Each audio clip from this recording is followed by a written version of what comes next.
Cellbox. Si Marcos Sandoval ay ang nag-iisang tagapagmana ng pamilya Sandoval. Pero dahil lumaking mayaman at nakukuha ang lahat ng gusto, ay naging pasaway siya sa kanyang lola. Inakala ng matanda na hindi na magbabago ang apo. Kaya naman bago mamatay ang matanda, ay nag-iwan ito ng isang huling habilin. Kailangan nitong pakasalan ng isang babae na hindi pa nito nakikilala kahit kailan. Dahil sa matinding sama ng loob ay nagtungo sa bar si Marcos. Doon niya nakilala si Atasha Olivares, isang dalagang sawi sa pag-ibig. May nangyari sa kanila ng gabing yun. Nililang din ito si Atasha upang maging asawa. Pero paano kung ang kasinungalingan na yon ay maging isang malalim na pag-ibig? Magawa kayang tugunin ni Atasha ang pag-ibig ni Marcos? Ngayong dumating muli ang ex nito para bawiin si Atasha.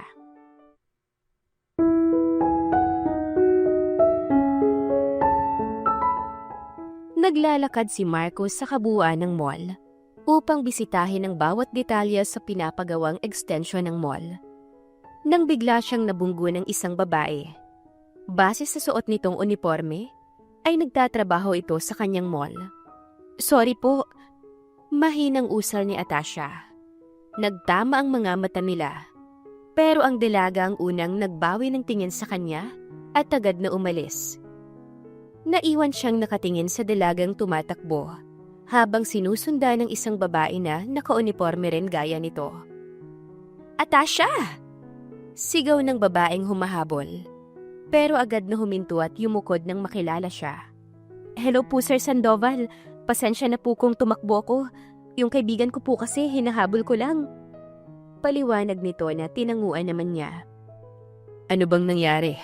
At saka ano nga ulit ang itinawag mong pangalan niya?" Tanong ni Marcos. Atasha po ang pangalan ng kaibigan ko. Atasha Olivares. Huwag po ninyong tatanggalin ng kaibigan ko. May nangyari lang po kaya kinailangan niyang umalis." Nag-aalinlangan na sabi ni Carla. Ano naman yung hawak mo?" Tanong ni Marcos, na ang tinutukoy ay ang bag na hawak ni Carla. "Bag po ng kaibigan ko, sir. Nakalimutan po niya sa pagmamadali. Nag-aalala nga po ko kasi naiwan niya yung cellphone niya at wallet." Sagot ni Carla. Ako na ang mag-aabot sa kanya." Sabi niya na ikinagulat ni Carla. Pero dahil siya ang amo kaya wala itong nagawa. Inabot na lang nito sa kanya ang bag. At nang makuha niya ay agad niyang inabot sa kanyang assistant. "Sige na, bumalik ka na sa trabaho mo. Ako na ang bahala sa gamit ng kaibigan mo." Ani Marcos dito. Okay po sir, babalik na po ako sa trabaho ko." Sabi ni Carla. Saka dahan-dahang lumakad palayo. Nang malayo na ito sa kanya, ay mabilis na lumapit ang kanyang assistant at saka siya tinanong. "Sir, ano po ang gagawin niyo sa bag?" Tanong nito. "Dalhin mo. Babalik na tayo sa opisina." Utos ni Marcos at saka umalis ng mall. Nang makarating siya sa kanyang opisina ay agad siyang umupo sa upuan at agad na dinampot ang bag ng nagngangalang Atasha. Ang babaeng yun kaya at ang Atasha na nakasulat sa will ni Lola ay iisa? Tanong niya sa kanyang sarili nang biglang nag-ring ang cellphone sa loob ng bag ng babae. Binuksan niya ito at agad na kinuha ang cellphone. "Number lang?" Mahinang usal niya bago sinagot ang call. "Yes?" "Hello po." Mahinang sabi ni Atasha sa kabilang linya. "Sino to?" Tanong niya kahit alam niya na ang babaeng tumatawag ay ang may-ari ng bag.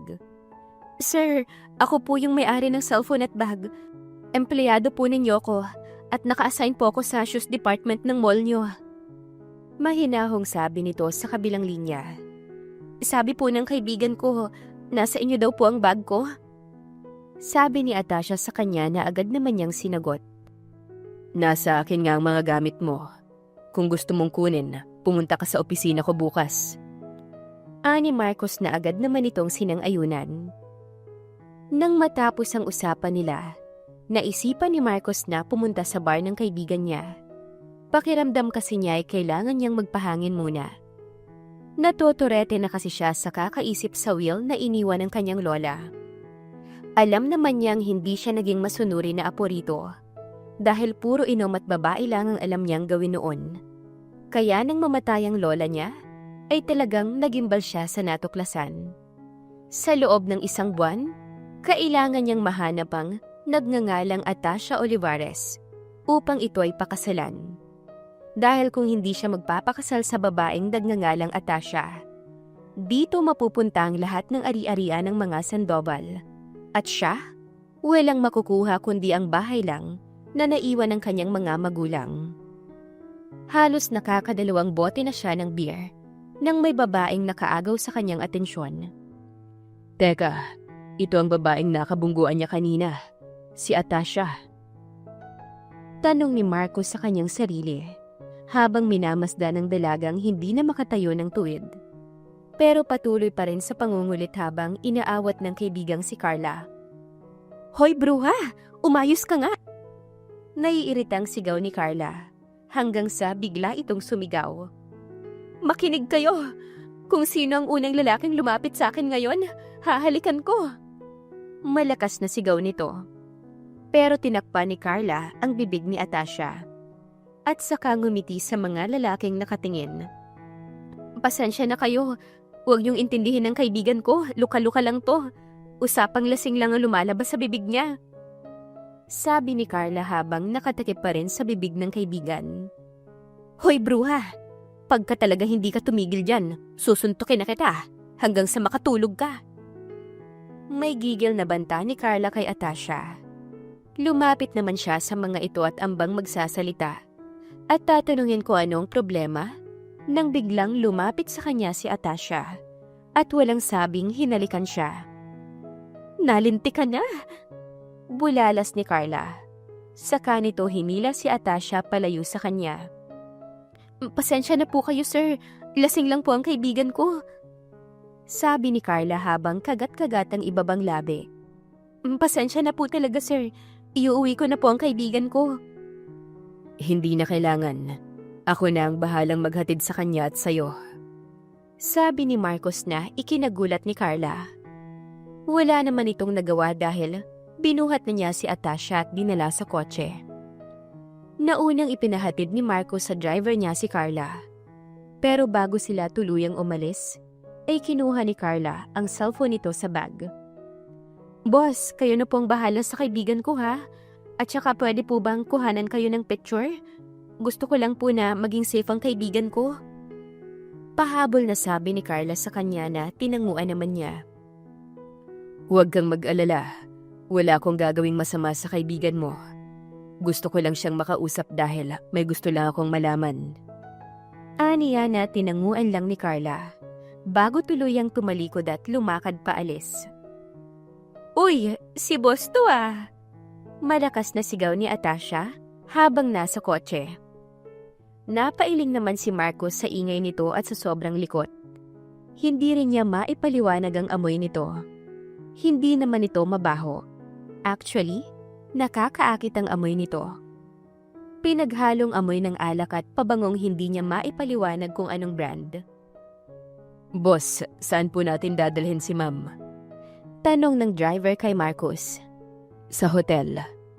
Maikling sagot niya sa driver na agad naman pinaandar ang kotse. Okay po.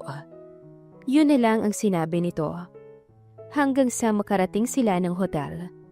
Nang maiparada na ng driver ang kotse ay agad itong lumabas.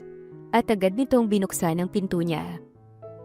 Tinulungan din siya ng driver at ng kanyang assistant upang alalayan si Atasha. Pero sadyang pinabibigat nito ang sariling katawan at nakikipaghilaan sa kanila. Ano ka ba? Tumayo ka dyan. May halong pagkairitang sabi ni Marcos. Lance! Nangaakit na sabi nito. Hindi ako si Lance. Ayusin mong paningin mo, lasinggera. Sabi niya sa kawalang sabing binuhat si Atasha na parang sako ng bigas. Pero bago siya tuluyang umalis ay hinarap niya ang kanyang assistant. Ipaayos mo ang isang kwarto para sa babaeng to. Opo, sir. Naipaayos ko na po si ma'am ng kwarto. Wait, itabi mo siya sa room ko. Utos niya at saka dire-diretso na ng pasok sa elevator.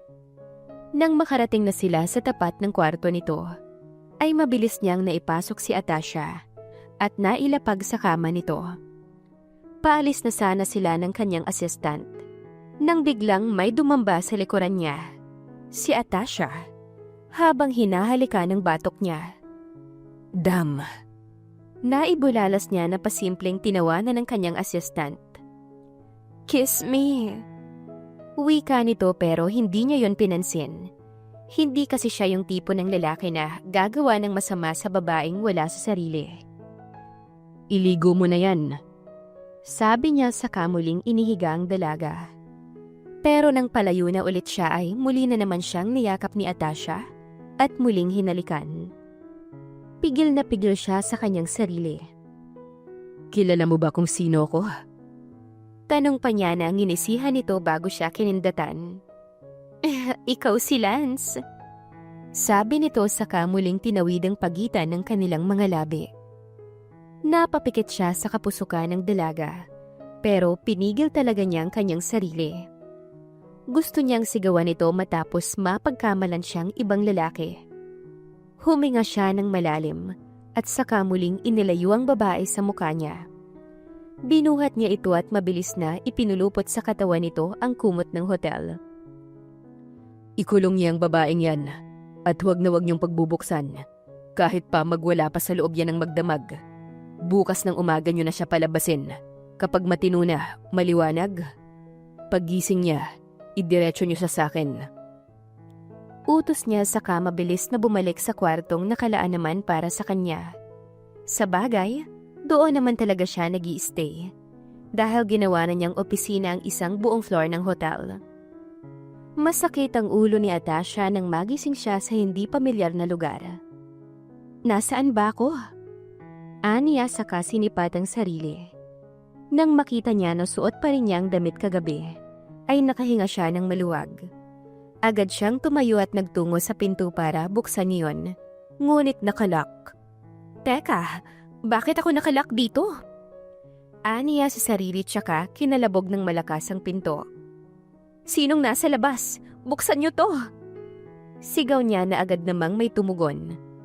Madam, ayos na po ba kayo? Tanong ng lalaki habang nasa labas ng pinto. Madam? Sinong madam ang pinagsasabi mo? Buksan niyo nga to! Sigaw niya. Ilang sandali lang ang lumipas ay bumukas na ang pinto. At tumambad sa kanya ang apat na lalaki na hanggang dibdib lang siya. Sino kayo?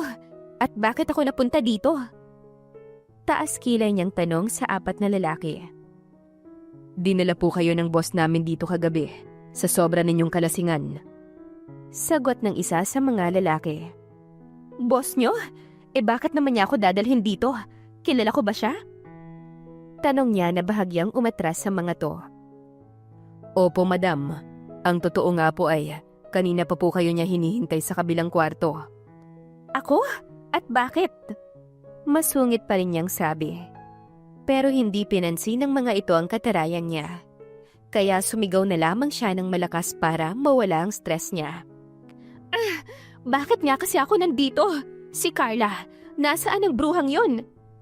Malakas na sigaw ni Atasha. Huminahon po kayo, ma'am. Halina po kayo at sasamahan po namin kayo sa opisina ni Mr. Sandoval. Anito na kinabilog ng mga mata niya. Tila umatras lahat ng tapang niya sa sarili nang marinig ang pangalan ng taong naghihintay sa kanya. Patay ako neto. Mahinang naibulalas niya. Teka lang, magsusuklay lang ako sandali. Ani at saka muling isinarado ang pinto. Kinakabahan siya. Ano ba kasing nangyari kagabi? Paanong napunta ako sa lugar na to? At si Sir Sandoval ang nagdala sa akin dito? Wala sa sariling sabi niya at saka nagpunta sa CR. At tumingin sa salamin. Munti ka na siyang mapamura sa sarili nang makita ang ayos niya. Samantala, dahan-dahang umaahon sa pool si Marcos. Habang hinahawi nito ang makapal at bagsak nitong buhok. Hindi siya nakatulog dahil sa ginawang paghalik ng babae sa kanya kagabi. Kaya naman kasama niya magdamag ang kanyang sekretarya. At dito niya ipinaramdam ang init kagabi. "Sir," malanding tawag ng kanyang sekretarya habang ibinabalabal sa kanyang roba.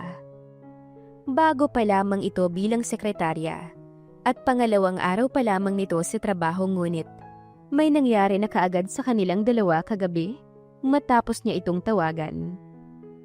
"Umuwi ka na," ani Marcos, saka iniabot ang maliit na sobre. Hindi ang tipo niyang makikipagrelasyon ng matagal sa isang babae, lalo na kung empleyado niya. "Para saan po ito, sir?" tanong ng dalaga. "Para kagabi," sagot ni Marcos sa kanyang sekretarya na pasimpleng napangiti. "Pero sir, hindi niyo po ko kailangang bayaran. Nag-enjoy naman po ako kagabi. Kung gusto mo, ulitin po natin ulit." Malanding sabi nito, saka lakas loob na kumapit sa balikat niya habang pinagapang ang isang kamay pababa sa braso niya. "Itigil mo ang ginagawa mo at tanggal ka na," maotoridad na sabi ni Marcos, saka lumakad palapit sa kanyang assistant. Lalapit pa sana ang babae pero agad itong hinarangan ng dalawa niyang tauhan. Kaya naman wala itong nagawa kundi ang lumayo na lang at tignan ang likuran ni Marcos. "May ipapagawa ko sa'yo. Kunin mo ang address ng babaeng nasa litrato at alamin mo hanggang kaliit-liitan ang pagkatao ng babaeng nasa loob ng envelope. Pero bago yon, sumunod ka na muna sa opisina." Utos niya sabay abot ng envelope na agad nitong kinuha. "Siya nga pala, yung babaeng nasa kabilang kwarto, gising na ba?" tanong niya. "Kakatawag ko lang po sa nakatokang bantay kanina. Gising na raw po ito at kasalukuyang nagwawala." "Ganun ba? Sige, tayo na." Aniya saka lumakad pabalik sa kanyang opisina. Nakita niya ang mga tauhan niya na nakabantay pa rin sa kwarto na okupado ni Atasha. Yumuko pa ang mga ito nang makitang palapit siya sa mga to. "Pagkatapos niyang mag-ayos ng sarili, sabihin niyo pumunta sa opisina ko." Bilin niya sa mga ito saka pumasok sa loob ng opisina para magpalit at mag-ayos. "Atasha Olivares, sino ka at paano ka nakilala ng lola ko? Bakit kailangang pakasalan pa kita para makuha ko lang ang kayamanang nararapat naman talaga sa akin?" Aniya at saka naiiling na naupo sa mesa. Nang makalabas na si Atasha sa kanyang kwarto, ay agad itong nag-aya sa opisina ni Marcos. Agad namang sumunod sa kanyang mga tauhan at iginaya sa isang katabing kwarto. "Katabi ko lang pala ang kwarto ni Mr. Sandoval?" Gulat na tanong ni Atasha at saka huminga ng malalim. Nagtatlong katok ang isang tauhan ni Marcos at ilang minuto lang ay bumukas na ang pinto. At dumungaw ang isang guwapong lalaki. Dahilan para mapalunok siya nang tignan nito pahagod ang katawan niya. "Pasok ka," sabi nito saka pinaalis ang mga tauhan na nasa likod niya. "Yung mga papeles, pakihanda mo na, Mr. Rod." Utos niya sa kanyang assistant. "Opo." Maikling sagot nito saka umalis. Habang siya naman ay dahan-dahang pumapasok sa kabuuan ng opisina ni Marcos. Nilibot niya ng tingin ang paligid at nakita niya ang dalawang table sa gitna. Bawat gamit na makikita dito ay puro mga libro at mga papeles na maayos na nakasalansan. May isang malaking sofa rin at malaking aquarium. "Napakaganda naman ng opisinang to. Ang syala at yayamanin talaga." Bulong ni Atasha na tanging siya lamang ang nakakarinig. "Umupo ka." Utos nito. "Salamat po." "Anong trabaho mo sa mall? Sales lady?" "Opo, pero naghahanap pa po ako ng ibang trabaho." Sagot niya na ikinatango ni Marcos. "Ang bag mo nasa table ko, kunin mo na." Utos nito na agad naman niyang sinunod. Agad siyang tumayo at nagtungo sa mesa nito para kunin ang bag.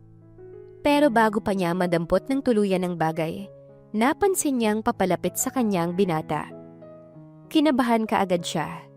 Hindi lang kasi ito basta lumalapit. Iba rin kasi ang paraan ng tingin nito sa kanya. Ano pong ginagawa niyo, sir?" Mahinang anas niya sa papalapit na boss niya. I have an idea. Wika nito habang patuloy na lumalapit sa kanya. Gaya ng ano po sir? Tanong na naman niya habang umaatras. Be my secretary. Sabi ni Marcos na tinaasan niya ng kilay. Ako po? Anong alam ko sa pagsasekretary sir? Ang alam ko lang po ay sukat ng mga paa ng customer. Naguguluhan na wika ni Atasha. Eddie, sukatin mo ang mga paa ng bawat tao na papasok sa opisina ko. Nangingiting sabi ni Marcos na kinaikot ng mga mata niya. Sir, wala namang ganyanan. Kung pinagtitripan niyo po ko, pakiusap, huwag naman po ngayon. Kailangan ko po talaga ng trabaho. I mean, sideline. Para naman saan? May binubuhay ka na bang mga anak? Bakit kailangan mo ng dala-dalawang trabaho? Naku sir, wala po. Dalaga pa po ko pero may nobyo po ko. Dahil may nobyo ka, kaya kailangan mo ng sideline? Tanong ni Marcos sa kanya habang nakatingin sa kanyang mga mata. Ang totoo po, wala na po talaga akong nobyo. Gusto ko lang pong makalimot sir. Malungkot na sabi niya. Naalala na naman niya ang nangyari sa kanya kahapon. Kung ganon, tanggapin mo ang offer ko. Siguradong makakalimutan mo ang pag-alis ng boyfriend mo nang walang paalam sa'yo. Nakangising sabi ni Marcos na kinatingin ni Atasha rito. Paano po ninyo nalaman na umalis ang boyfriend ko? Don't tell me sir, pinaimbestigahan niyo po ba ako? Tanong niya sa hindi makapaniwalang tinig. Huwag kang masyadong feeling. Halata naman kasi na iniwan ka ng boyfriend mo. Para ka kasing luka-luka sa itsura mo. Ilang alak ba ang ininom mo ha? At magkasing amoy na kayo ng alkohol. Tanong ni Marcos na ikinasama ng mukha niya. Hala si sir, wala naman pong ganyanan. Ang sakit niyo naman po magsalita. Baka naman pwede pong konting preno naman. Nakangusong sabi niya saka inamoy ang sarili. Hindi na kasi siya nakapagpalit ng damit matapos nitong magpakalasing sa bar kagabi. Tanggapin mo ang offer ko. Magkanong sahod sir? Hamon na tanong niya sa gwapong amo. 60,000 pesos. Saad nito na ikinataas ng kilay niya. Ang baba naman ng pasahod mo sir? Biro lamang niya. Okay, 100,000. Hindi pa natatapos magsalita ang amo niya ay pumayag na siya. Okay sir, call ako dyan. Hindi ako mahirap kausap. Ngayon na po ba ako magsisimula? Dire-diretsyong tanong niya na kinailing nito. Maya-maya ay may tinawag ito sa labas. At ilang sandali lang ay pumasok na ang mga tao nito at may inilapag na folder sa center table. Pirmahan mo muna to. Ano naman yan sir? Kontrata. Okay po sir, saan ako dito pipirma? Tanong niya. Agad namang tinuro ng lalaking pumasok kung saan siya dapat pumirma. Maya-maya ay si Marcos naman ang pumirma. Congratulations Mr. and Mrs. Sandoval. Sana maging masaya ang pagsasama ninyo. Mauna na po ako sa inyo. Ani ng judge, saka mabilis na umalis. Napakunot naman ang noon niya sa narinig ng sinabi ng lalaking umalis. Hindi alam ni Atasha na ang lalaking lumabas ng pinto ay isang judge.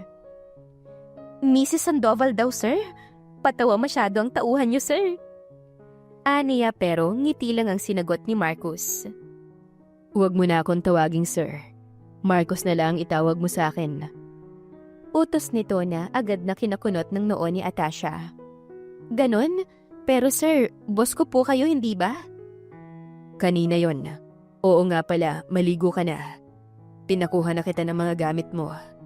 Mamaya lang ay darating na ang mga yon. Seryosong sabi ni Marcos, na mas lalong nagpakunot ng noo niya. At saka, asawa mo na ako. Hindi mo na ako basta boss lang. Wika nito habang nakangiti. Kaya't napataas ang kilay niya habang lumalapit dito. Ano to sir? Joke? Nasaan ang CCTV dito? Nasa bahay yata ako ni kuya eh. Pinoy Big Brother ba to? Amin ka na sir, prank ito no? Tuloy-tuloy na sabi niya pero imbes na sumagot ay nagkibit balikat lamang si Marcus. Nasa ganoon siyang sitwasyon nang may biglang nag-doorbell. Agad na lumapit si Marcus at binuksan ang pinto. May inabot ang lalaki at maya-maya lang ay umalis na rin kaagad. Lumapit sa kanya si Marcus at saka inabot ang paper bag. Mga gamit mo. Tinansya ko yung sukat mo. Tingin ko naman lahat yan ay kasya sa'yo. Wika ni Marcus dahilan para yakapin ni Atasha ang kanyang sarili. Sabay tingin ng masama kay Marcus. Paano mo nalaman ang sukat ko, sir? At teka lang, paano kita naging asawa? Naguguluhan niyang tanong.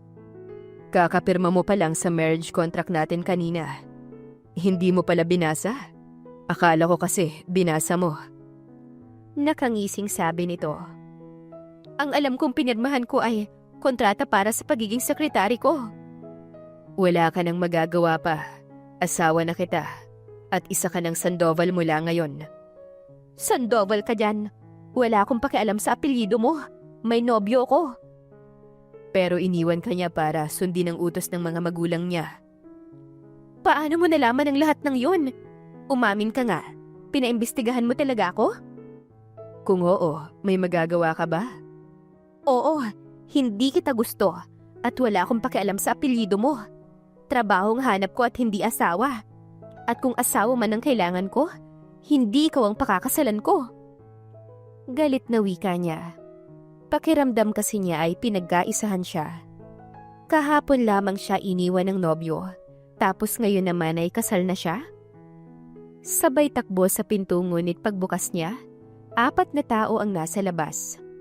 Umalis kayo! Huwag niyo akong harangan! Galit na sigaw ni Atasha ngunit hindi ito sinunod ng mga tao ni Marcus. Bagkus ay lalo pang humarang ang mga ito sa kanya. Hindi po kayo pwedeng umalis sa kwarto ninyo, Mrs. Sandoval. Anong kwarto namin? Nagpapatawa ba kayo? Alis dyan! Mrs. Sandoval yung mukha nyo! Alis sabi! Malakas na sigaw niya. Halos nagwawala na siya pero kalmado lamang ang mga ito. Maya-maya pa ay may humawak sa braso niya at hinila siya papasok para masara ang pinto. Ano sa tingin mo ang ginagawa mo? Bitawan mo ako! Sigaw ni Atasha pero tila wala itong pakialam kahit magwala pa siya. Maligo ka na. Sabi na lang nito. Ayoko. Huwag kang makulit. Kung ayaw mong ako mismong magpaligo sa'yo. May diing sabi ni Marcus. Wala nang nagawa pa si Atasha, kundi ang sumunod na lamang. Dahil kung hindi, mukhang mismong si Marcus talagang magpapaligo sa kanya. Wala siyang nagawa kundi ang pumasok sa loob ng CR. Pagkapasok niya ay nalula kaagad siya sa nakita sa paligid. Napakaganda ng shower room.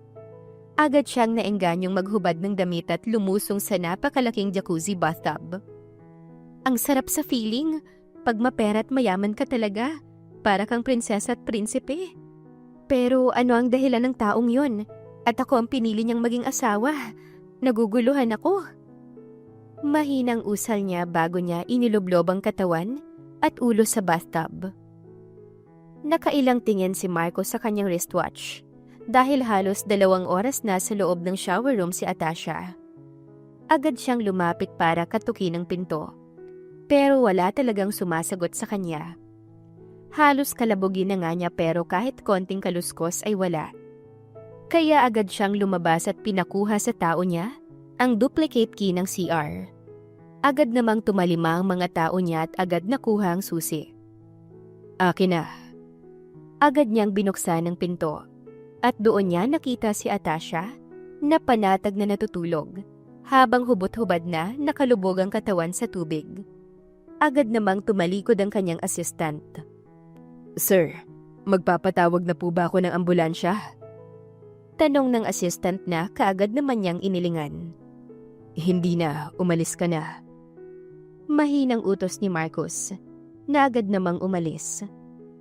Dahan-dahan siyang lumapit at napapailing na tinignan si Atasha. Nakasalukuyang himbing na natutulog sa bathtub. Lumapit siya kay Atasha at umupo sa tapat nito. Hinawi niya ang buhok na tumatabing sa mukha ni Atasha. Maganda talaga siya. Mahinang usal ni Marcus. Bago niya hinawakan ang pisngi nito. Malamang, isa sa mga dahilan kaya napapayag ako na maging asawang babaeng to ay dahil sa ganda nito. Wika ni Marcus sa sarili. Saka muling hinaplos ang mukha nito dahilan para magising si Atasha. Anong ginagawa mo rito? At bakit ka narito? Tanong ni Atasha. At saka tinabig ang kamay ni Marcus. Dahilan para malantad ang dibdib ni Atasha. Agad siyang tumalikod at malakas na ring napasigaw. Wah! Bastos! Sigaw nito saka mabilis na nilubog ang sarili sa tubig. Ako, bastos? Ikaw ang biglang umupo dyan. Bakit ka kasi pumasok dito? Kanina pa kita tinatawag. Akala ko kasi kung ano na ang nangyari sa'yo. Malay ko bang nakatulog ka lang? Sabi ni Marcus. Na kinakagat nito ang labi para dahilan na mas maging mapula ang labi nito. Ang sabihin mo, manya ka lang talaga. Kaya ka nga narito kasi manyakis ka. Sigaw ni Atasha na ikinapintig ng tenga ni Marcus. Dahilan para muling humarap ito rito. Muling napatili si Atasha dahil wala pa rin itong suot na kahit na ano. Wah! Bastos kang talaga! Tumigil ka na sa kakasigaw kung ayaw mong makita kung paano ako maging bastos. Sabi niya at sa kanya hinapit ang dalaga. Alam mo bang kagabi pa ako nagtitimpi sa'yo? Anong ibig mong sabihin? Hindi mo natatandaan kung ano ang ginawa mo kagabi? Hindi ko natatandaan. Bakit? Ano ba yun? Tanong ni Atasha na ikinabuntong hininga niya.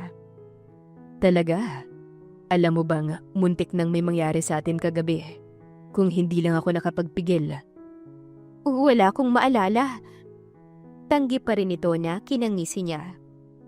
Talaga? Mahinang bulong niya sa tenga ni Atasha.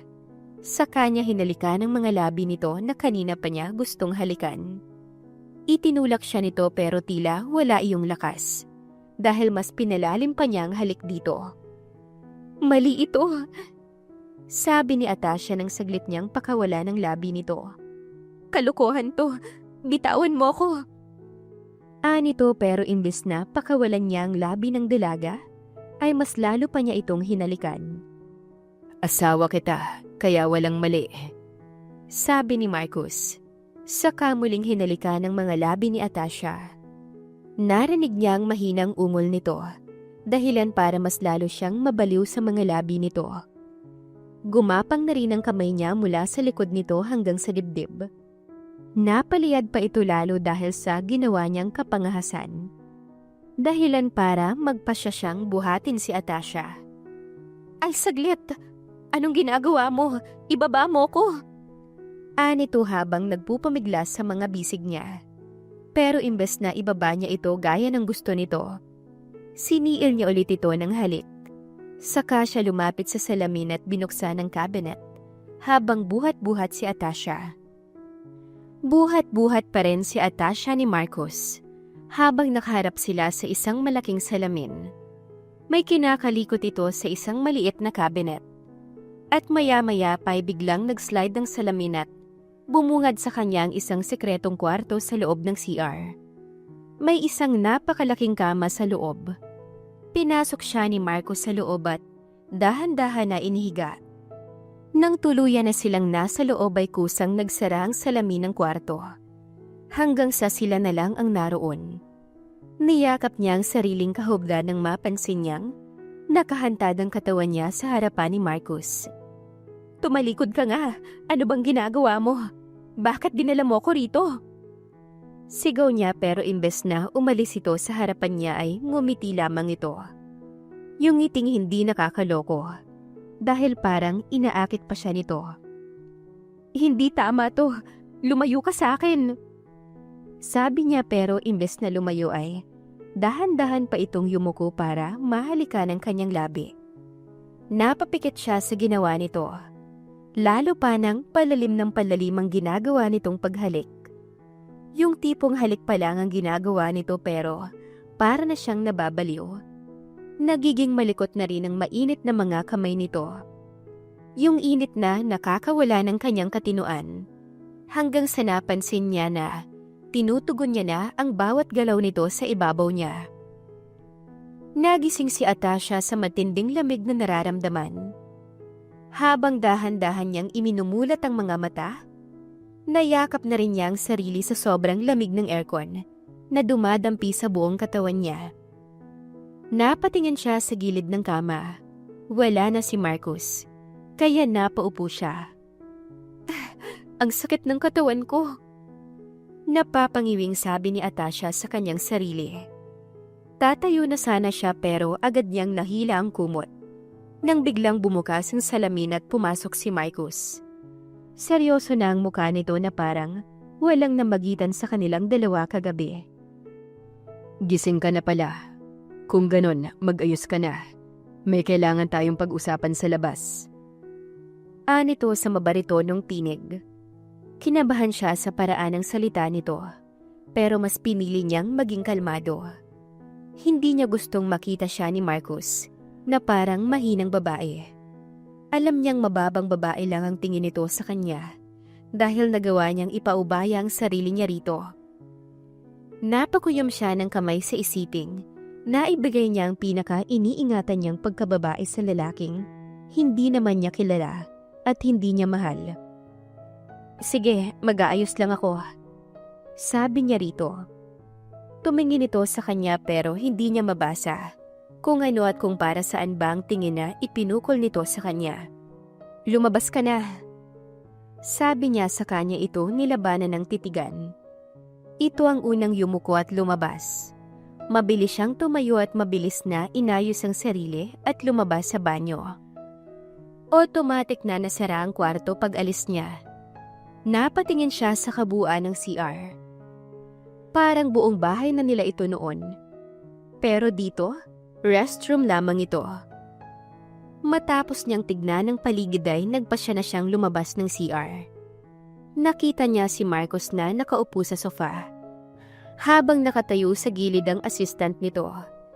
Habang sa kabilang upuan naman ay ang isang may edad na lalaki na nakadekwatrong nakaupo. Hello? Aniya na tinanguan ni Marcus. Ganoon din lahat ng naroon. Umupo ka na. Siya nga pala si attorney. Seryosong sabi ni Marcus. Hindi siya kumibo at hinayaan lamang itong magsalita. Dahil wala pang nagpa-process na kahit na ano sa utak niya.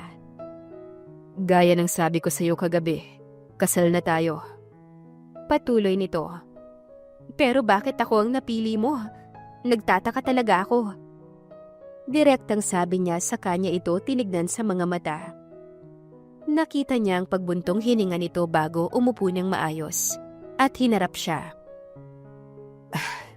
Dahil sa last will ng lola ko, nakalagay doon ang pangalan mo. Sabi ni Marcus na nagpakunot ng noo niya. Pangalan ko? Anong kinalaman ko sa will ng pamilya mo, ng lola mo? Mahirap lang ang pamilya ko kaya paanong nabanggit ang pangalan ko sa mayayamang kagaya ninyo? Seryosong sabi niya.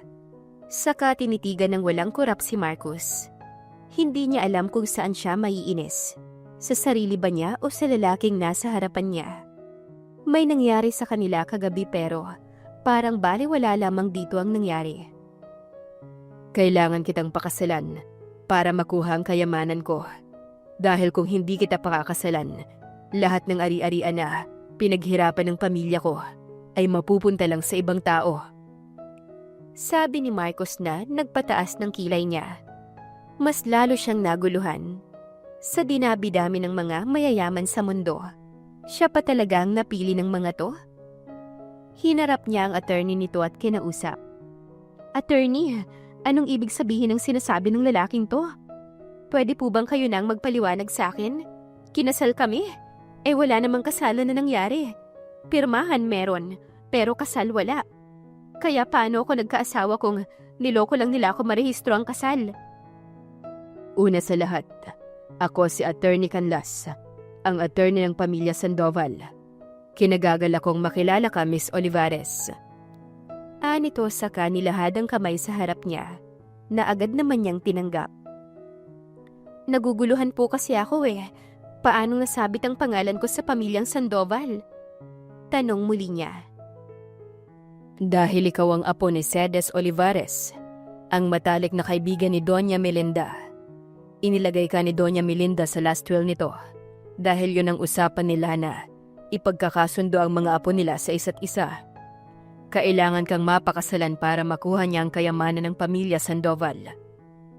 Mahinahon na sabi ng attorney, pero tila isa iyong bomba sa pandinig niya. Na kaya siya ginawang asawa ng amo niya ay para maibalik lang ang kayamanan nito. Kung ganon, lahat ng mga ginawa mo para lang makuha ang pera mo.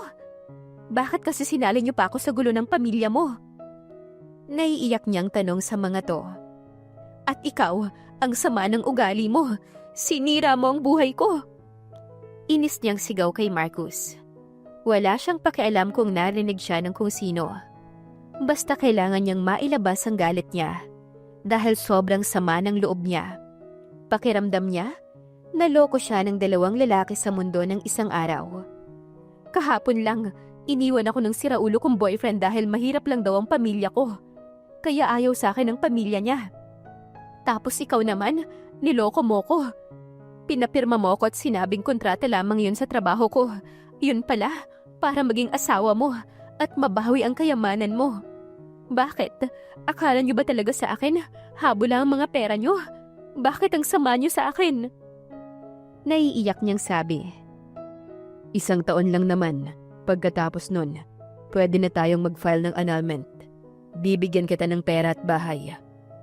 Kung gusto mo, itong buong hotel na to ay ibibigay ko sa'yo.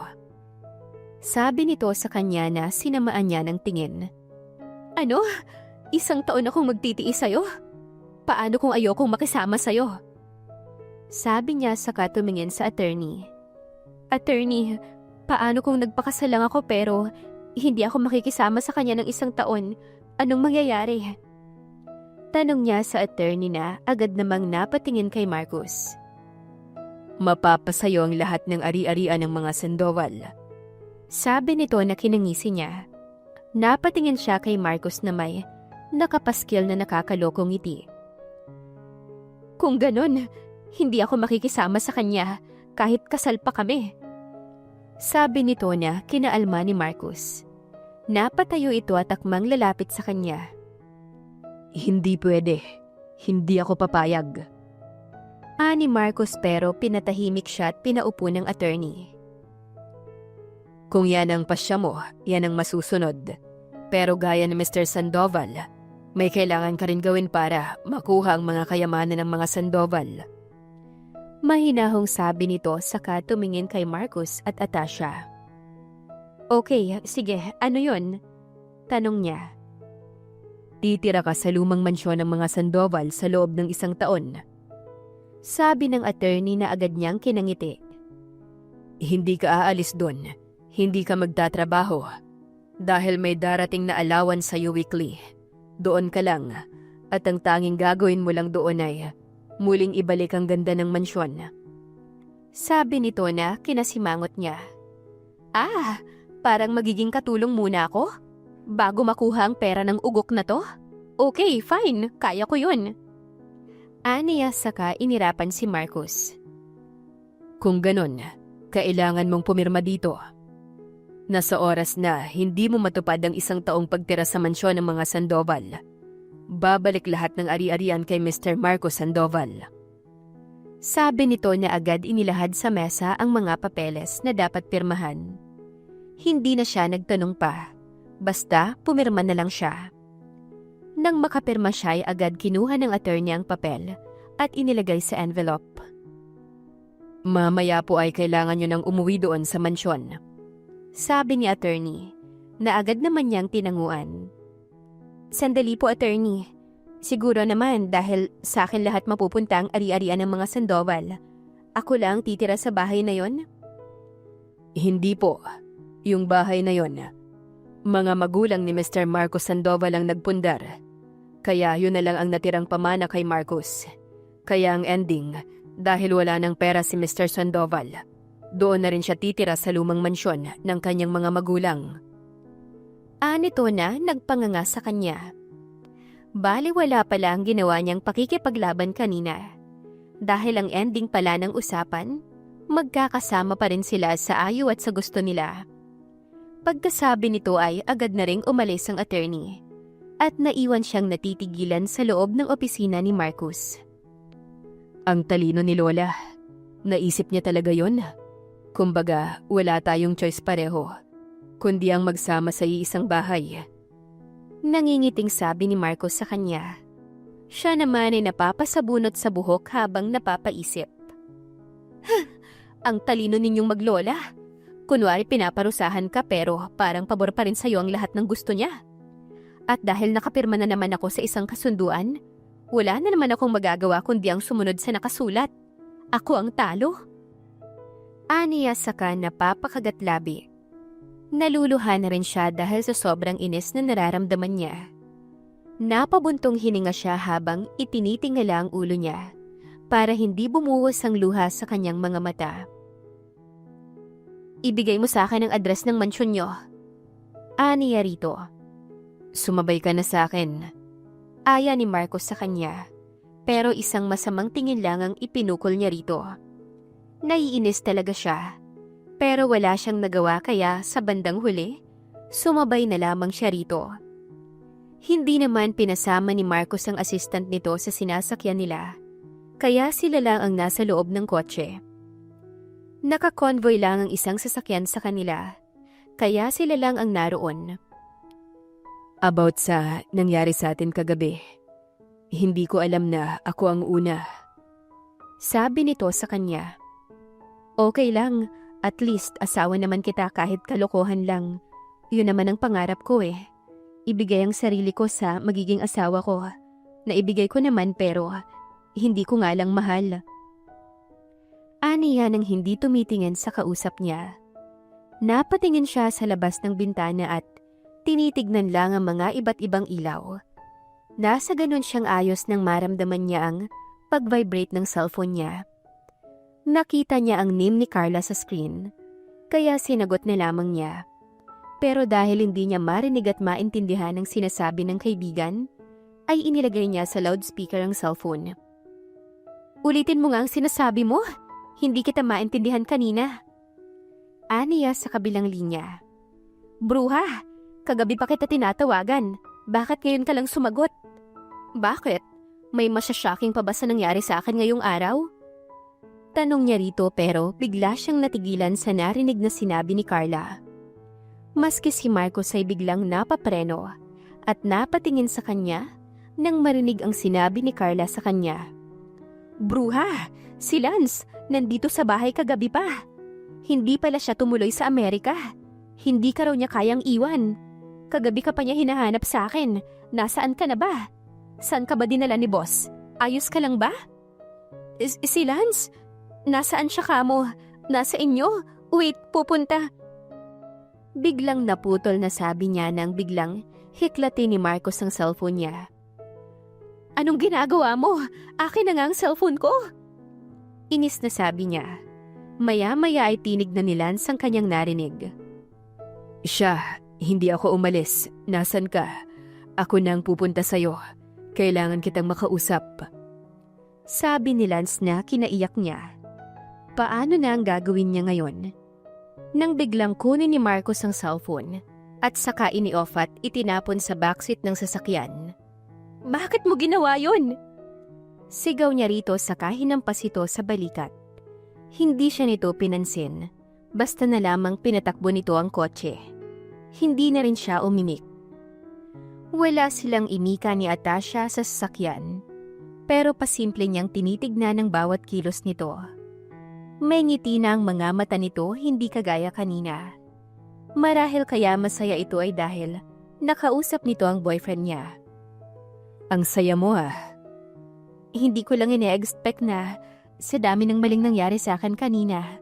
Kahit papano, merong isang nagpasaya sa akin. Nito na kinakunot lalo ng noo niya. Kinuha nito ang cellphone nito sa backseat. Pero hindi na siya kumibo dahil wala naman siyang karapatan. Pero nang binubuksan na nito ang cellphone, ay ayaw na nitong bumukas.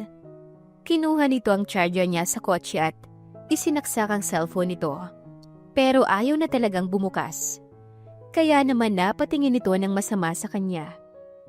Kasalanan mo to eh. Bakit mo kasi hinagis? Nasira tuloy yung cellphone ko. Paano ko kukontakin yan si Lance at Carla? Palitan mo to. Maktol nito. Oo, papalitan ko yan. Bukas na bukas din. Aniya na tinanguan nito. Siguraduhin mo. Anito sa kanya. Oo nga sabi eh. May inis niyang sagot. Nakinatahimik na nito. Matapos nilang mag-usap ay wala nang nagsalita pa sa kanila. Hanggang sa marating na nila ang lumang mansyon na iniwan sa kanya ng mga magulang niya. Nang makababa na sila ay kinuha kaagad ni Atasha ang bag niya. Akin na ang susi. Ako na ang magbubukas. May inis na sabi ni Atasha sa kanya. Pero bago pa siya makasagot ay bigla nang bumukas ang malaking gate at bumungad sa kanyang dalawang matandang babae at ang kanyang yaya Marie. Yumuko ang mga ito nang makita sila at saka malawak ng ngumiti. Magandang gabi po, Mrs. Sandoval. Sa inyo rin po, Mr. Sandoval. Sabi ni Manang, ang mayordoma ng mansyon. Nakapagluto na po kami para sa inyong hapunan. Sabi nito nang nginitian ni Atasha. Gutom na nga po ako. Kanina pa po kasi ako hindi kumakain eh. Sabi nito na kinabuntong hininga niya. Kanina pa nga pala sila magkasama pero hindi niya man lang ito inalok kumain man lang. Nang makapasok na sila ay nagtungo kaagad si Atasha sa dining table. Umupo roon at hindi man lang siya inalok. Bagkus ay inirapan pa siya nito. Kain na po tayo, samahan po ninyo ako. Aya nito kina Yaya Marie. Pero tumanggi ang mga ito at sinabing busog pa ang mga to. Kayo na lang po nitong si Sir Marcos ang kumain. Kumain ka na rin po, sir. Alam kong paborito mo ang lahat ng yan, kaya yan talaga ang niluto ko. Sabi ni Manang Marie. Si Manang Marie ang kanyang yaya simula pa man noon. Pero ngayon, ito na ang namamahala ng mansyon mula nang maging binata siya at magkaroon ng sariling buhay. Huwag niyo na pong ayaing kumain yan. Robot po ata ang taong yan eh. Ginutom niya kami ng kanyang assistant. Kami na lang po nitong assistant niya ang kakain. Bahala siya. Gusto pala niyang mag-ayuno at makisabay sa mga kapatid na Muslim. Sana siya na lang mag-isa. Hindi yung dinamay pa niya kami. Sabi nito sabay irap sa kanya. Ang dami mong sinabi. Huwag kang masyadong kumain ng marami. Baka hindi ka matunawan. Anito na kinanguso niya at saka inirapan. Pinagpatuloy din ito ang pagkain ng hindi man lang siya tinatapunan ng tingin o inaalok man lang. Kaya gaya nito, umupo na lang din siya at saka kumain. Inaya na rin niyang kumain ng kanyang assistant. Tahimik lang silang kumain ng maya-maya ay tumayo na si Atasha. Plano sana nitong tulungan ng mga katulong sa pagliligpit pero inawat ito ni Manang at sinabing sila na ang bahala at magpahinga na lang daw ito. Kung ganun po, maraming salamat po sa masarap na pagkain. Nabusog po ako. Siya nga po pala Manang, saan po ako pwedeng tumuloy na kwarto? Tanong nito pero siya na ang sumagot. Sa master's bedroom niyo siya dalhin, Yaya. Sabi ni Marcos, na agad naman itong sinunod. Tumayo ito at tahimik na sumunod. Nang biglang huminto ito at lumingon sa kanya. Siya nga pala, gusto sana kitang makausap ngayon, pwede ba? Seryosong sabi ni Atasha sa kanya. Kaya hinarap niya si Yaya at sinabing, Yaya, sa office ko na lang po ninyo siya dalhin. Sabi niya sa matanda na agad namang tinanguan ito. Susunod ako doon, may tatawagan lang ako. Aniya na tinanguan ni Atasha. Saglit lang siyang nakipag-usap sa cellphone bago niya naisip na umakyat na sa kanyang opisina at kausapin si Atasha. Pagpasok niya ay bumungad kaagad sa kanya ang himbing na natutulog na si Atasha. Nakaupo ito sa sofa habang nakasandal. Lumapit siya sa dalaga at agad siyang napangiti. Akma na sana niyang bubuhatin ng biglang dumilat ang mga mata nito. Dahilan para saktong magkatitigan silang dalawa. "Anong ginagawa mo?" Ani Atasha sa kanya sabay tulak sa kanyang dibdib. Agad naman siyang lumayo at tumayo ng tuwid. "Bubuhatin sana kita dahil mukhang hindi ka komportable." Sabi niya na tinaasan nito ng kilay. Hindi naman na ito nagsalita. Basta't inayos na lamang nito ang upo nito at bumuntong hininga. "Anong gusto mong pag-usapan natin?" Tanong niya. "Gusto ko lang sana na magkaroon tayo ng maayos na usapan. Mas okay kung ituloy na lang natin ang usapan na kasal sa pagitan natin. Wala na akong habol na pera mula sa'yo. Tutulungan na lang kita na makuha mo ang lahat ng kayamanan mo. Pero sa isang kondisyon, hindi ako mag-i-stay dito sa mansyon. Kung maaari ay gusto kong magtrabaho. Tuparin mo ang una nating kasunduan. Magiging sekretary mo ko at pasasahurin mo ko ng 100,000 a month." "Paano yung nangyari sa atin ka?" Hindi na naituloy pa ni Marcos ang pagsasalita nang biglang magsalita si Atasha. "Kalimutan na lang natin yon. Ang importante, narito na muli ang boyfriend ko. Kakausapin ko siya bukas na bukas din at sasabihin ko sa kanya ang lahat." Sabi nito sa kanya na may ngiti pa sa labi. "May kasalanan din naman ako sa nangyari sa ating dalawa, kaya hindi kita pwedeng sisihin." Sabi nito sa kanya. "Kung ganun, sige. Bukas na bukas din ay isasama kita sa opisina. Kausapin mo na rin ang boyfriend mo." Aniya rito na tinanguan nito sa kangumiti. "Salamat, mauna na ako sa kwarto. Gusto ko lang talagang magpahinga." Sabi nito sa kanya na tinanguan niya. Nang makaalis na ito ay umupo siya sa sofa at pinikitang mga mata. Pagpikit niya ay mukha ni Atasha kagabi ang kanyang nakikita. Napakagatlabi siya kaya tumayo siya at pumasok sa restroom ng opisina at nag-shower. Kinabukasan excited pa si Atasha na makita ang nobyo dahil iyon ang usapan nila ni Marcos. Ang sabihin dito na isa lamang kasunduan ng kasal na meron sila. Pagdating niya sa restaurant, ay agad niyang nakita ang gwapong mukha ng kanyang nobyo. Pero parang hindi ito mapakali. Iniisip niya lang niya na baka akala nito ay galit pa rin siya. Kaya mabilis siyang lumapit sa kinauupuan nito.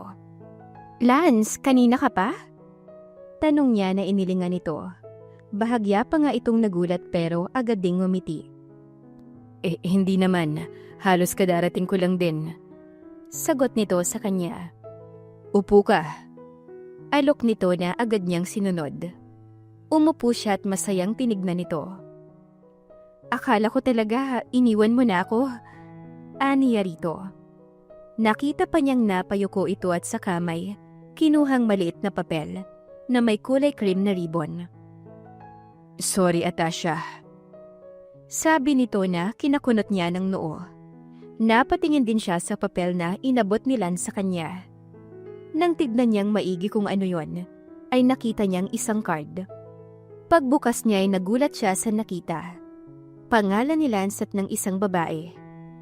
Anong ibig sabihin nito? Ikakasal ka na?" Napapakagat-labing tanong niya rito.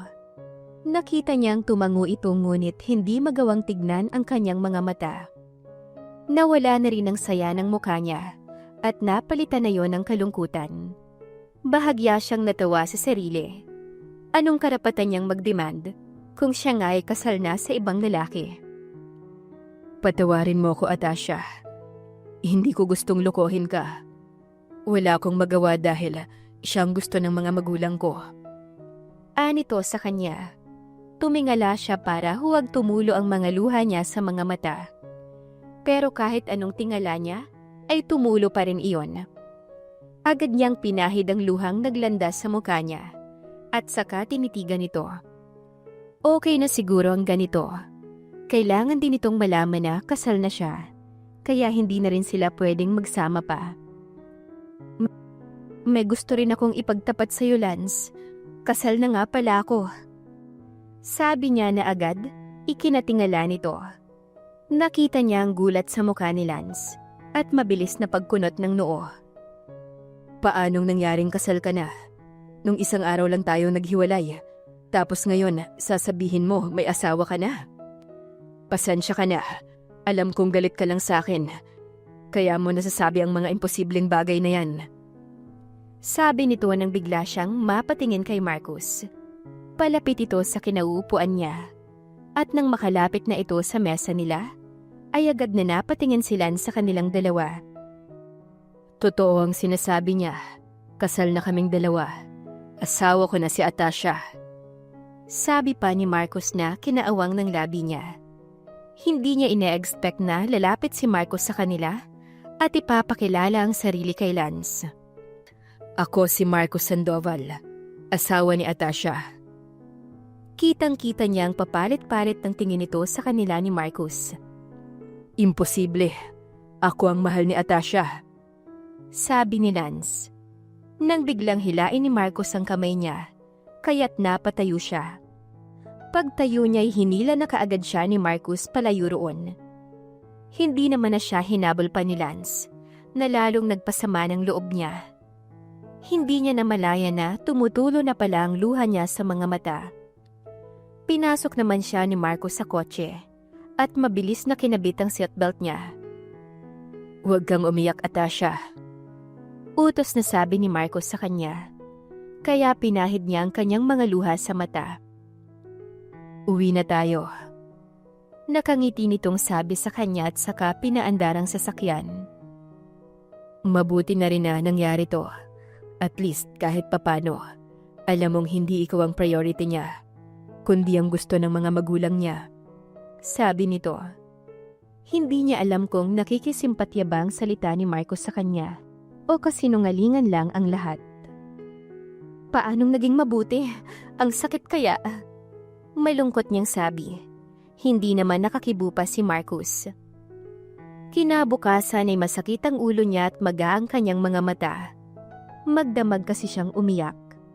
Kaya nang bumaba siya sa sala ay agad siyang nagtungo sa ref at kumuha ng 2 maliit na mineral water at saka nilapat sa mga mata niyang namamaga. Ayos ka na ba? Gusto mo na bang kumain? Tanong ni Marcus kay Atasha. Gising na rin kasi ito kagaya niya. Umiling naman siya at sinabing busog pa siya. Dahil yun naman talaga ang totoo. Pakiramdam niya kasi ay busog pa rin siya. Busog pa ako? Sagot niya at paalis na sana siya nang bigla siyang hawakan ni Marcus sa magkabilang balikat at sapilitang pinaupo sa upuan ng dining table. Akala mo lang busog ka, pero ang totoo, wala ka lang gana dahil broken-hearted ka. Anito saka siya tinignan ng mariin sa mata. Umupo ka dyan, ipagluluto kita. Pinag-day off ko na muna si Nayaya, kaya tayong 2 lang ngayon ang magkasama rito. Ilang araw na lang, tapos na ang leave natin sa opisina. Papasok na tayo ng sabay. Sabi nito na ikinatingin niya rito. Bakit mo pinaalis sila, Yaya? Ayoko lang isipin nila na pinaiyak kita kagabi. Ang ingay mo kaya umaatungal ka, kaya baka kung anong isipin nila. Kaya pinaalis ko na lang muna sila. Sabi ko, next week na sila bumalik. Anito na bahagya niyang tinawanan. Alam niyang maingay siya kagabi dahil sa kakaiyak. Hindi niya alam kung bakit ganun siya kapag umiiyak. Para kasi siyang baka. Hindi niya kayang umiyak ng tahimik. Marunong ka bang magluto? Baka naman sumakit pa ang tiyan ko dyan. Sa kanya na bahagyang nginitian si Marcus ng alanganin. Magpe-presenta ka pero mukhang hindi ka naman marunong magluto. Ako na lang magluluto dahil baka imbis na mabusog ako, ma-ospital pa ako. Sabi niya saka siya tumayo at inagaw na sa kamay nito ang sandok. Matapos niyang magluto ay sabay na silang kumain ni Marcus. Mukhang nagustuhan naman ito ang niluto niya dahil nakailang sandok na ito. Isang buwan ang nakalipas gaya ng napag-usapan nila ni Atasha. Naging sekretary nga niya ito. Sa totoo lang ay mabilis itong matuto, dahilan para humanga siya rito. Totoong kinalimutan nito ang nangyari sa kanila, dahil kahit minsan ay hindi na nito inuungkat pa ang pangyayaring yon. Nasa ganon silang sitwasyon nang may kumatok sa opisina niya. "Pasok," sabi niya. Pumasok doon si Atasha pero parang matamlay ito. "Anong problema? Bakit ganyan ang itsura mo?" tanong ni Marcus. "Ewan ko ba, parang may nakain akong hindi maganda kagabi. Pagising ko kanina, nagsusuka ako at nahihilo." Nangihinang sabi nito sa kanya. Kaya agad siyang tumayo sa kinauupuan para lapitan ito. Kinapa niya ang noo nito pero wala naman itong lagnat. Hanggang sa biglang sumimangot ang mukha nito at agad na nilayuan siya. "Ang baho mo!" Anito sa kanya na agad niyang kinaatras. Inamoy din niya ang kanyang sarili pero wala naman siyang naamoy na kakaiba. Yun pa rin naman ang pabangong gamit niya at naligo naman siya. "Grabe ka, naligo ko bago pumasok." "Basta, ang baho mo!" Anito sa kapadabog na lumabas. Hindi na siya nagtangkang sundan ito dahil baka nga hindi maganda ang amoy niya. Nasa ganoon siyang sitwasyon nang pumasok ang kanyang assistant. Lumapit siya kaagad dito at saka walang sabing tinanong kung mabaho ba siya. Umiling naman ito. Kaya ibig sabihin ay nagsisinungaling ang babaeng yon. Lalabas na sana siya nang biglang nagsalita ang kanyang assistant. "Boss, parang may kakaiba po kay madam." Anito nang biglang bumukas ang pinto at pumasok sa opisina si Atasha. Mabilis itong lumapit sa kanyang assistant at umangkla sa braso nito. Saka nito sininghot-singhot iyon. Agad na napatingin sa kanyang assistant. "Eto boss, ang sinasabi ko sa inyong kakaiba kay madam. Kanina pa po niya ako sinisinghot. Iniisip ko po ay baka buntis si madam kasi parehas po sila ng hipag ko nung panahon na naglilihi ito." Sabi nito na kaagad nagpatigil sa ginagawa niya. Ganoon din si Atasha. Napahinto ito sa ginagawa at agad na natutup ang bibig. Buntis ako?" Nag-aalangan na sabi ni Atasha. Pero may namuong ideya sa kanyang isip na baka nga buntis si Atasha. Dahil saktong isang buwan na mula nang may nangyari sa kanila. "Mr. Rod, pakihanda ang sasakyan. Pupunta tayo sa ospital." Sabi niya na agad sinunod ng kanyang assistant. Mabilis itong umalis at naiwang natitigilan si Atasha. "Marcus, paano kung buntis ako? Anong gagawin ko?" Tanong nito sa kanya na agad naman niyang sinagot. "Di magkakaanak na tayo." "Ano ka ba? Seryoso ako." "Seryoso din ako. Totoo naman ang sinabi ko. Kung buntis ka nga talaga, magkakaanak na tayo." "Pero hindi naman tayo tunay na mag-asawa, Marcus." Di magpakasal tayo ng totoo. Yung talagang sa harap mismo ng judge." Aniya pero isang masamang tingin lang ang pinukol nito sa kanya. "Ano ka ba? Seryoso ako." "Sino ba kasing may sabi sa'yong hindi ako seryoso sa ino-offer ko sa'yo?" Aniya dahilan para matigilan siya. Sa totoo lang sa maikling panahon ng pagsasama nila ni Atasha, masasabi niyang unti-unti na niya itong hinahangaan. Nakikita rin niyang natural na ganda nito na nagpahumaling sa kanya. Hindi na siya sanay na hindi kasabay si Atasha sa pagkain. Gusto rin niya itong nakikita lagi araw-araw. Alam naman niya na peke lang ang kasal nila at hindi niya dapat seryosohin ang nararamdaman niya. Pero hindi niya maiwasan na mahulog dito. Nasa ganon silang usapan nang dumating si Mr. Rod at sinabing nakahanda na ang sasakyan nila. Mabilis niyang hinawakan ng kamay ni Atasha at inalalayan ito hanggang sa labasan. Alam niyang pinagtitinginan sila ng mga empleyado pero wala na siyang pakialam.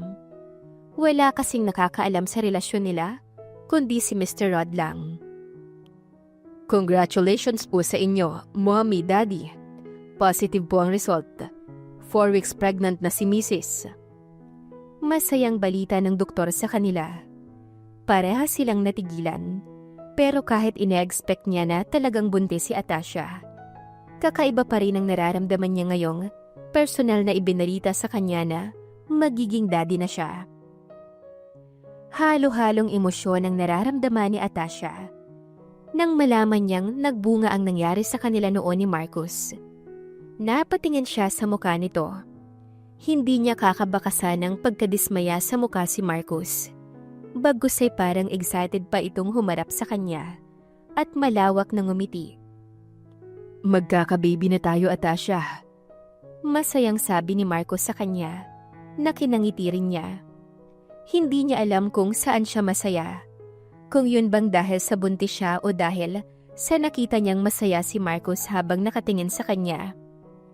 Pagkatapos nila sa ospital, ay agad na silang umuwi sa mansyon.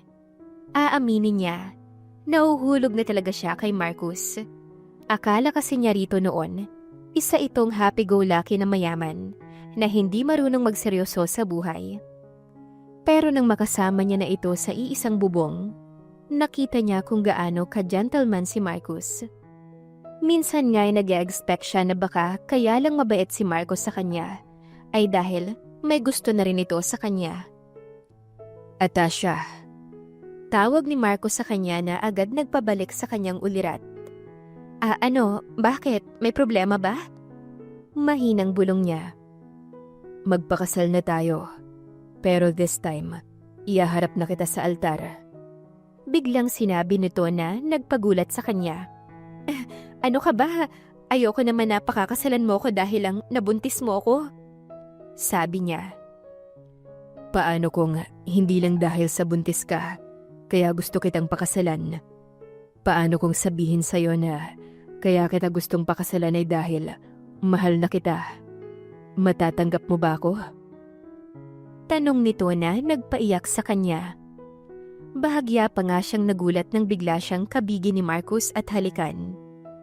"I love you." Nakangiting sabi ni Marcus sa kanya at saka muli siyang niyakap. Lumipas pa ang 2 buwan ay naging maayos naman ang lahat. Masaya na siya sa takbo ng relasyon nila ni Marcus. At kahit ilang beses nagparamdam sa kanyang ex-boyfriend niyang si Lance, hindi raw kasi nito tinuluyang kasal dahil siya pa rin ang mahal nito. Tinanggihan niya na yon dahil bukod sa buntis na siya, si Marcus na ang mahal niya. Akala niya ay naiintindihan nito ang pasya niya. Hanggang sa bigla itong dumating sa butik kung saan nagsusukat siya ng gown na isusuot. Wala pa kasi si Marcus dahil kasalukuyan itong nasa meeting. Nang biglang dumating si Lance at pilit siyang isinasakay sa sasakyan. "Bitawan mo ako, Lance. Ano sa tingin mo ang ginagawa mo? Ayokong sumama sa'yo." Sigaw niya dahilan para pagtingin na sila sa labas. "Tulungan ninyo ako!" Sigaw niya. "Walang makikialam sa inyo. Girlfriend ko ang babaeng to." Sigaw ni Lance sa mga taong nagtatangkang tulungan siya. "Wala na tayong relasyon, Lance. Iniwan mo na ako at sinunod ang pamilya mo. Tapos ngayong nakamove on na ako at may mahal na akong iba, saka mo ako guguluhin? Bitawan mo ako, Hindi na niya natuloy pang sasabihin niya nang bigla siyang suntukin ni Lance sa sikmura, dahilan para mapaigik siya sa matinding sakit. Halos hindi siya makahinga sa ginawa nito, hanggang sa naramdaman niya na may mainit na likidong umaagos sa hita niya. "Ang baby ko!" Sigaw niya bago tuluyang nanlabo ang mga mata niya. Pero bago siya tuluyang mawala ng malay, ay narinig niya ang malakas na boses ni Marcus. "Atasha!" Malakas na tinig ni Marcus, bago tuluyang nagdilim ang paningin niya. Maliwanag at puting kisam yang kinamulatan ng mga mata ni Atasha. Bahagya siyang yumuko at nakita niya roon si Marcus. Nakayuko sa gilid ng kanyang kama, habang hawak-hawak ang kanyang kamay. Hinawakan niya ang buhok nito dahilan para biglang mapabalikwas ng bangon si Marcus, at natatarantang napatayo at kinamusta ang lagay niya. "Kamusta ang pakiramdam mo? Ayos ka lang ba? May masakit ba sa'yo?" Tuloy-tuloy na tanong ni Marcus sa kanya. Halatang-halatang matinding pag-aalala nito sa kanya. "Ayos lang ako. Yung baby natin. Natatandaan ko may dugo ko sa hita. Yung baby natin, kamusta?" Tanong niya rito. Mabilis na hinawakan ni Marcos ang kamay niya at saka ngumiti. Huminahon ka. Ayos lang baby natin. Naagapan naman kaagad siya. Bukod doon, matindi ang kapit ng anak natin. Kaya hayan, nasa loob pa rin siya ng tiyan mo at nagpapalaki. May ngiting sabi nito sa kanya.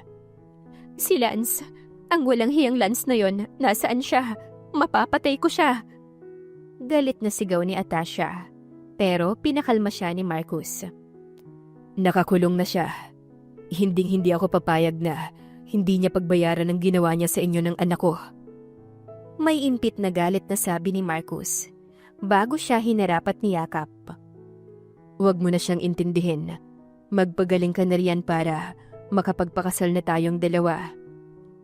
Nakangiti nitong sabi sa kanya, saka siya banayad na hinalikan sa noo. Isang taon na ang nakalipas, kasal na si Marcos kay Atasha. Isinilang na rin ang panganay nilang anak na pinangalanan nilang City Sandoval. Ang ganda talaga ng anak ko.